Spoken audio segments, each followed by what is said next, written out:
Hi everyone, कैसे हो आप सभी लोग। आई होप आप लोग अच्छे होंगे। मैं हूं राहुल जायसवाल एंड स्वागत करता हूं आप सभी का एक बार फिर हमारे यूट्यूब चैनल JR ट्यूटोरियल्स में। फ्रेंड्स, आज अगर आपके सामने एक मैथ्स का एक मोस्ट इंपॉर्टेंट वीडियो लेकर आ गया, जिसमें हम पढ़ने वाले हमारे 10th स्टैंडर्ड के लिए जो मैथ्स का पार्ट 2 होता है, यानी कि ज्योमेट्री, जो कि हमने पहला चैप्टर स्टार्ट किया था जिसका नाम है सिमिलैरिटी। आज इसका हम लोग लेक्चर नंबर 5 दोस्तों आपके लिए लेकर आ गए हैं। तो ये पर्टिकुलर चैप्टर में हम लोग को क्या पढ़ना है एंड बहुत सारी चीजें मैंने आपको बताई कि एरियाज ऑफ पर्टिकुलर ट्राइंगल का रेशियो हम कैसे निकालते हैं। उसके बेस पे हम लोग ने प्रीवियस जो हमारा लेक्चर नंबर 4 था, इसके बेस पे हम लोग ने प्रैक्टिस सेट जो है उसको भी हम लोग ने सॉल्व किया था 1.1। आज जो आपका लेक्चर है लेक्चर नंबर 5, इसमें आपको ये पढ़ना है एक थियरम है जिसका नाम है आपका basic proportionality theorem, short form में बीपीटी भी बोलते हैं इसको। बहुत ही ज्यादा पूछे जाने वाला है एक थियरम है जो कि अक्सर आपके बोर्ड एग्जाम में पूछा जाता है। तो बेसिक प्रोपोर्शनैलिटी थ्योरम है क्या एग्जैक्टली, उसका थ्योरम का स्टेटमेंट क्या होता है। तो एग्जाम में आपको जो स्टेटमेंट दिया रहता है, जो कि आपको बुक में भी दिया, अगर आपके पास टेक्स्ट बुक होगा तो आप उसको ओपन करके बैठ सकते हो साथ में। एंड आपको मैं आज ये प्रूफ करके दिखाऊंगा कि जैसे बीपीटी का मीनिंग क्या होता है और इसमें हम लोग को क्या क्या प्रूफ करना है। तो सबसे पहली बात, आपको थ्योरम जो है स्टेटमेंट वो है, हमारे पास स्पेस कम होता है इसके लिए हम थ्योरम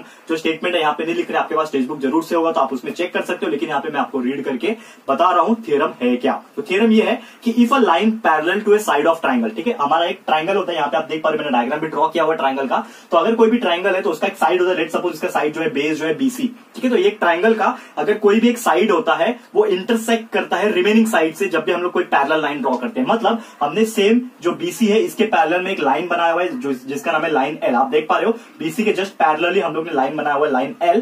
ये लाइन जब हम लोग ड्रॉ करते हैं कोई भी पर्टिकुलर ट्राइंगल के लाइन सेगमेंट के ऊपर, तो क्या होता है, जो भी वो लाइन है वो पर्टिकुलर दो रिमेनिंग साइड को अगर वो इंटरसेक्ट करता है तो जो वो पॉइंट उसके पास आते हैं, डिस्टिंक्ट पॉइंट आता है, P point and Q point जो आ रहा है, इसके बाद जो उसका एरिया निकलता है, एरिया नॉट एरिया, आप बोल सकते हो कि जो लाइन उसको डिवाइड करता है वो इक्वल प्रोपोर्शन में डिवाइड करता है। मतलब इन शॉर्ट आपका जो AP, आप देख पा रहे हो ये वाला जो पॉइंट है A है, तो A से P और A से Q, फिर P से B और Q से C, ये पर्टिकुलर जो प्रोपोर्शन होता है, जो लाइन सेगमेंट होता है, ये प्रॉपर लेंथ का होता है और एक प्रॉपर प्रोपोर्शन में होता है। तो इन शॉर्ट हम लोग को प्रूफ करना है। तो गिवन क्या क्या दिया है ये भी आपको मैं डायरेक्टली लिख के दिखा देता हूं, क्या क्या गिवन है और एक्चुअली प्रूफ क्या करना है ये भी आपको मैं क्या करता हूं यहाँ पे लिख के दिखाता हूं, ताकि आप लोगों को और अच्छे से समझ में आएगा। ठीक है, तो ये था थ्योरम, मैंने आपको पढ़ के दिखाया कि थ्योरम का स्टेटमेंट है क्या। अब आपका गिवन क्या क्या क्या आपको दिया हुआ है ये भी आपको मैं लिख के बताता हूं। सबसे पहले हम लोग लिखते हैं यहाँ पे गिवन, ठीक है। तो गिवन आपको दिया हुआ है, आप देखोगे गिवन में, तो गिवन आपको दिया सबसे पहले कि लाइन BC से लाइन L जो है पैरेलल है। तो आप लिख सकते हो यहाँ पे लाइन L जो है पैरेलल है किससे, लाइन BC से, ठीक है। लाइन BC से आपका क्या है, पैरेलल है। मैंने यहाँ पे थोड़ा सा शॉर्ट में लिख दिया यहाँ पे कि line L is parallel to line BC। और उसके बाद आप एक चीज नोटिस करोगे कि जो आपका पॉइंट AC जो है, सॉरी लाइन सेगमेंट AC है, उसमें एक पॉइंट Q आ रहा है एंड AB जो लाइन है इसमें एक पॉइंट P आ रहा है जो कि इंटरसेक्ट करके आ रहा है, ठीक है। तो ये ऐसा लिखने की जरूरत नहीं, आप डायरेक्टली मैं आपको गिवन लिख दिया यहाँ पे कि क्या क्या आपके पास पॉइंट है। अभी आपको प्रूफ क्या करना है, टू प्रूफ, ये सबसे इंपॉर्टेंट पॉइंट है यहाँ पे कि टू प्रूफ, ठीक है, टू प्रूफ। ओके, तो प्रूफ क्या यहाँ पे करना है, जैसे मैंने बोला कि लाइन जो सेगमेंट होता है आपका, इसमें आपको क्या करना है, मैंने आपको जैसे बताया कि जब भी आप पैरेलल लाइन ड्रॉ करते हो तो जो भी इसका सेगमेंट आते हैं वो इक्वल प्रोपोर्शन में आते हैं। मतलब आपका जो AP है, जिसको अगर मैं लिख के दिखाऊं यहाँ पे, दैट इज AP अपॉन, आप इसका सेगमेंट ले लो प्रोपोर्शन में, AP किससे अपॉन में रहेगा, PB से। तो AP अपॉन PB जो रहेगा वो इक्वल होना चाहिए किससे, AQ अपॉन QC से, ठीक है, AQ अपॉन QC से। ये आपको क्या करना है, प्रूफ करके दिखाना है, ठीक है। तो यही आपका प्रूफ है, थ्योरम यही है कि जब भी आपका कोई भी ट्राइंगल में एक सेगमेंट से अगर कोई भी लाइन पैरेलली ड्रॉ किया होता है तो वो जहां पे पॉइंट को कट करता है उसका पर्टिकुलर पॉइंट जो आता है, वो सेगमेंट जो होता है वो इक्वल प्रोपोर्शन में होता है दोनों ही साइड से। इसका मतलब AP अपॉन PB और AQ अपॉन QC जो है वो सेम आना चाहिए। तो ये हमें क्या करना है, प्रूफ करना है, ठीक है। तो प्रूफ कैसे करेंगे, कुछ हमारे पास कंस्ट्रक्शन सबसे पहले करना पड़ेगा, आपको मैं बताऊं यहाँ पे, अगर आप लिख भी सकते हो यहाँ पे, अगर आपको कंस्ट्रक्शन करना है तो कंस्ट्रक्शन आपको कुछ सबसे पहले ड्रॉ करना पड़ेगा। तो कंस्ट्रक्शन ये है कि आपको ड्रॉ करना पड़ेगा लाइन PQ को, ठीक है। PQ आपको दिख रहा होगा, ये जो पॉइंट है आपका लाइन पॉइंट जो PQ है उसको अटैच करना पड़ेगा आपके कुछ एंड पॉइंट ऑफ ट्राइंगल से, ठीक है। तो आपको P से यहाँ पे अटैच करना पड़ेगा C को, जो कि मैंने अटैच करके दिखा दिया, एक यहाँ पे कंस्ट्रक्शन किया, और B को यहाँ पे Q से मेरे को क्या करना पड़ेगा, अटैच करके दिखाना पड़ेगा। तो यहाँ पे मैंने क्या किया, अटैच करके दिखा दिया। ओके, तो यहाँ पे आप लिख भी सकते हो डायरेक्टली कि ड्रॉ PC, मतलब P और C को कनेक्ट कर दिया, और QB, ठीक है, एंड B क्यू, यहाँ पे क्या कर दिया मैंने, कनेक्ट कर दिया लाइन को, ठीक है। बस इतना आपको कंस्ट्रक्शन में लिख देना है। अब मेन अगला क्या है आपका, मेन चीज यहाँ से शुरू होता है आपका, जो कि प्रूफ, क्योंकि मेन आपको क्या करना है, प्रूफ करने के लिए बोला है क्वेश्चन, ठीक है। तो प्रूफ करने के लिए सबसे पहले हम लोग यहाँ पे यूज करने वाले दोनों ट्राइंगल्स के हाइट को। आप देखोगे दो ट्राइंगल कौन कौन से बन रहे हैं यहाँ पे। सबसे पहले ट्राइंगल आपको कंसिडर करना है APQ, ऊपर वाला ट्राइंगल APQ, और दूसरा ट्राइंगल आपको कंसिडर करना है PQB, ठीक है। तो PQB आपको दिख रहा होगा, वो पर्टिकुलर ट्राइंगल को हम लोग कंसिडर करते हैं। तो कंसिडर करने के बाद हम लोग क्या लिख सकते हैं कि ट्राइंगल जो आपका पहला वाला है APQ, ये वाला आप देख पा रहे हो APQ, एंड दूसरा वाला जो ट्राइंगल है एंगल PQB, ट्राइंगल PQB, ये दोनों का हाइट क्या है, सेम है, ठीक है ना, इक्वल हाइट। यहां पे आप लिख सकते हैं हैविंग इक्वल हाइट, यहां पे आप ऐसा स्टेटमेंट लिख सकते हो, इक्वल हाइट। तो अगर इक्वल हाइट होता है तो इसका हम लोग एरिया ऑफ रेशियो निकाल सकते हैं, जैसे इसके पहले हम लोग ने लेक्चर पढ़ा है, उसमें कैसे एरिया ऑफ रेशियो निकाल सकते हैं, वैसे निकाल सकते हैं। तो एरिया ऑफ रेशियो यहाँ पे मैं आपको लिख के दिखाता हूं कि कैसे हम लोग एरिया ऑफ रेशियो निकाल सकते हैं। तो एरिया ऑफ ट्राइंगल APQ, जो आपका पहला वाला है, sorry, APQ upon area of triangle, दूसरा वाला क्या है, PQB, इसका आप अगर एरिया निकालोगे, रेशियो निकालोगे, तो हाफ हाफ तो कैंसिल हो जाएंगे।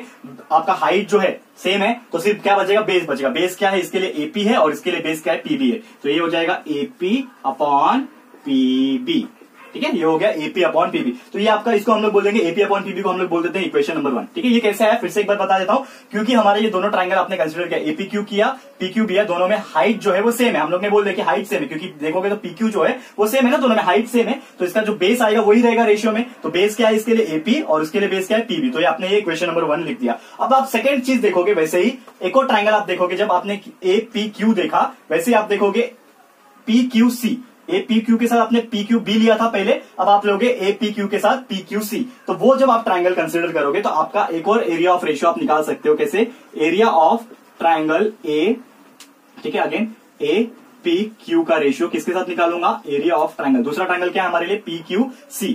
तो एरिया ऑफ ट्राइंगल PQC का जब रेशियो निकालोगे तो इसमें भी क्या है, आपके लिए हाइट जो है वो सेम है, हाइट सेम हो जाएगा तो सिर्फ बेस बचेगा। बेस क्या है यहाँ पे, AQ अपॉन QC। तो आप लिख दो यहाँ पे AQ अपॉन QC, और इसको मैं बोल देता हूँ इक्वेशन नंबर 2, ठीक है। तो ये मेरा इक्वेशन नंबर 1 था, ये मेरा हो गया इक्वेशन नंबर 2। अब इसमें आपको करना क्या है कि आप देखोगे ये area of triangle APQ upon PQB है, ये APQ अपॉन PQC है, मतलब नीचे डिनोमिनेटर में दोनों ट्राइंगल अलग अलग है। अब हमें ये सोचना है कि कैसे हम लोग को AP अपॉन PB को और AQ अपॉन QC, क्योंकि इसी को हम लोग को सेम बनाना है ना, यही आपको प्रूफ करना है। तो कैसे ये दोनों को सेम बनाए, तो उसके लिए आपको करना पड़ेगा, आपको एक कॉमन कुछ ढूंढना पड़ेगा। तो आपका जो सेगमेंट PQ है, ये जो सेगमेंट आपका PQ आप देख पा रहे हो ऊपर, जो सेगमेंट PQ है वो क्या है, आपके लिए कॉमन बेस है। आप देखो क्लियरली कि आप ट्राइंगल PQB पकड़ लो या फिर ट्राइंगल PQC पकड़ लो, दोनों ही केस में PQ जो है वो कॉमन आ रहा है। तो मेरा क्या है, PQ जो है कॉमन बेस है। तो आप लिख दो यहाँ पे कि PQ is my common base. PQ क्या है मेरे लिए, कॉमन बेस है, ठीक है। तो बेस मेरा कॉमन हो गया, एंड उसमें हम लोग ट्राइंगल जो PQB है और PQC में हमारा जो बेस है कॉमन है, ठीक है, कॉमन बेस हो गया। इसका मतलब जो भी हमारा आएगा वो हमारा पैरेलल के हिसाब से आएगा, और PQ और PC जो है आपका, PQ लाइन और BC लाइन क्या है, पहले से पैरेलल है, ये एक चीज हो गया। और दूसरा हम लोग क्या बोल सकते हैं कि अगर इसका जो बेस है, ठीक है ना, PQ जो है बेस जो है वो सेम है, और हाइट आप देखोगे तो चाहे आप PQC का हाइट देख लो वो भी यहां तक आता है, और चाहे आप PQB का भी हाइट देख लो तो यहां तक आता है। तो दोनों ही केस में जो हाइट है वो सेम है। तो आप बोल सकते हो कि एंड ऑल्सो यहाँ पे इसका ये जो ट्राइंगल है आपका, किसका कौन सा ट्राइंगल, ट्राइंगल PQB का एंड ट्राइंगल PQC का, ये दोनों ही ट्राइंगल का बेस कॉमन हो गया, मतलब बेस कॉमन हो गया और हाइट भी क्या है, सेम है। तो मतलब angle triangle PQB and triangle PQC is also having same height, ठीक है। ये लोग का हाइट भी क्या है, सेम है।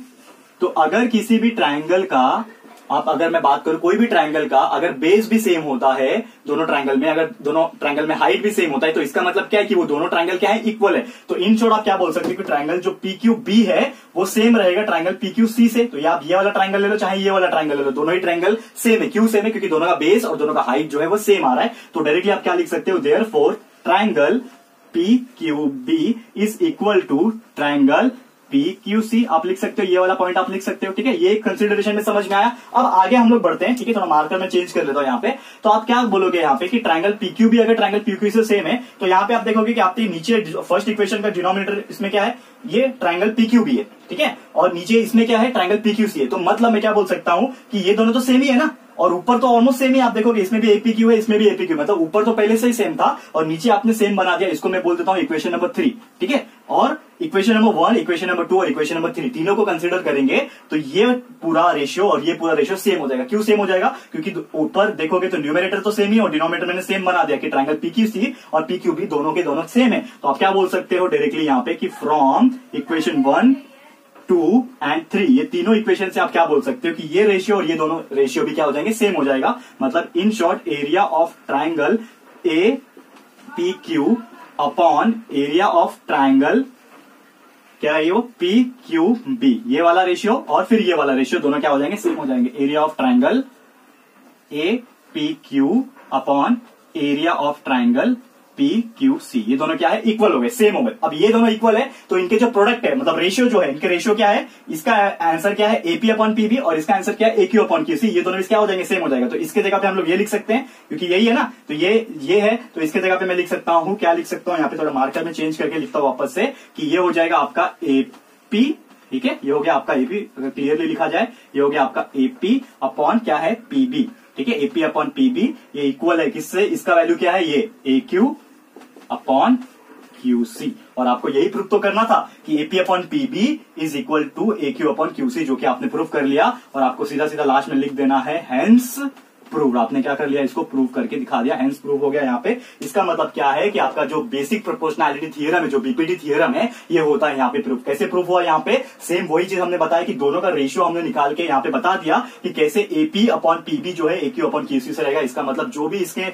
लाइन सेगमेंट्स आते हैं, जो लाइन डिवाइड करता है, वो हमेशा क्या होते हैं, सेम प्रोपोर्शन में आता है। And that is our theorem is completed, hence prove हो गया यहाँ पे। तो उम्मीद करता हूं कि आपको ये थ्योरम समझ में आ गया होगा, टोटली यहाँ पे आप लोग को क्लियर हो गया होगा, ठीक है। अब एक और थ्योरम है यहाँ पे, converse of basic proportionality theorem, मतलब जो BPT आपने पढ़ा इसका उल्टा रहेगा। कन्वर्स मतलब क्या होता है, उल्टा होता है। लेकिन ये जो हम लोग पढ़ने वाला है, ये हम लोग पढ़ेंगे हमारे अगले लेक्चर में। आज के लिए इतना ही, एक एक थ्योरम पढ़ो यहाँ पे, टोटली समझ के लो। हमारा बहुत टाइम हमारे पास है, हम लोग आराम से पढ़ेंगे तो भी आपका सिलेबस कंप्लीट होगा। तो आपको कोई भी चिंता करने की बात नहीं है, सिलेबस मेरे ऊपर छोड़ दो आप, मैं टोटली कंप्लीट करवा के ले लूंगा, ठीक है फ्रेंड्स। तो हम लोग क्या करेंगे, जो बाकी कन्वर्स बेसिक प्रोपोर्शनलिटी थ्योरम और कुछ प्रॉपर्टीज है बाइसेक्टर, एंगल बाइसेक्टर्स के, उसको हमारे अगले लेक्चर में कवर कर लेंगे, ठीक है फ्रेंड्स। तो आज यहीं पे मैं स्टॉप कर रहा हूं आज का लेक्चर वीडियो। उम्मीद करता हूं कि आपको समझ में आ गया होगा। अगर ये वीडियो अच्छा लगा आपको फ्रेंड्स, तो प्लीज वीडियो को लाइक कीजिएगा, शेयर कीजिएगा, एंड अगर आपने अभी तक इस चैनल को सब्सक्राइब नहीं किया है तो प्लीज हमारे चैनल को सब्सक्राइब भी कर देना, ठीक है फ्रेंड्स। तो मिलते हैं हमारे अगले वीडियो में। ये वीडियो देखने के लिए thank you and good bye.